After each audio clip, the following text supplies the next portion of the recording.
হামে আক্রান্ত হয়ে প্রাণ হারানো ৩৫২ শিশুর প্রত্যেক পরিবারকে ২ কোটি টাকা ক্ষতিপূরণ দেওয়ার নির্দেশনা চেয়ে হাইকোর্টে রিট দায়ের করা হয়েছে।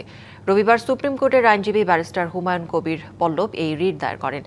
স্বাস্থ্য সচিব সহ সংশ্লিষ্টদের রিটে বিবাদী করা হয়েছে। পরে রিটকারী আইনজীবী বলেন, আইসিইউ, এনআইসিইউ সহ চিকিৎসা ব্যবস্থার নাজুক অবস্থার কারণে শিশুরা মারা যাচ্ছে।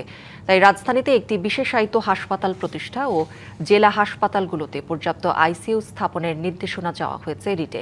একই সাথে অন্তর্বর্তী সরকারের সময় হামের টিকা ক্রয়ে ত্রুটি রয়েছে দাবি করে হুমায়ুন কবির বলেন, টিকা কেনার বিষয়ে ইউনিসেফ সতর্ক করলেও অন্তর্বর্তী সরকার গুরুত্ব দেয়নি।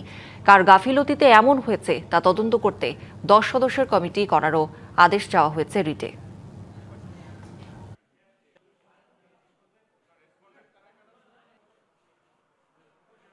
হামের টিকা না দিলে বাচ্চারা মারা যাবে, এই বিষয়টি অন্তর্বর্তীকালীন সরকারের তৎকালীন যিনি উপদেষ্টা ছিলেন, এটা ফোরসিন করা অবশ্যই তাদের দরকার ছিল।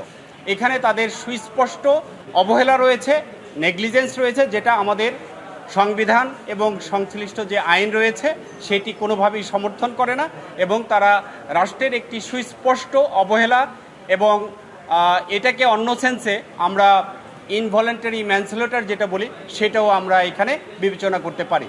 ঈদ আসবে, সাথে ক্যাশব্যাকও আসবে। নিজের বা প্রিয়জনের জন্য কেনাকাটায় এবারও নগদ পেমেন্টে পাচ্ছেন দারুণ ক্যাশব্যাক। তাই যাই কিনুন, পেমেন্ট করুন নগদে।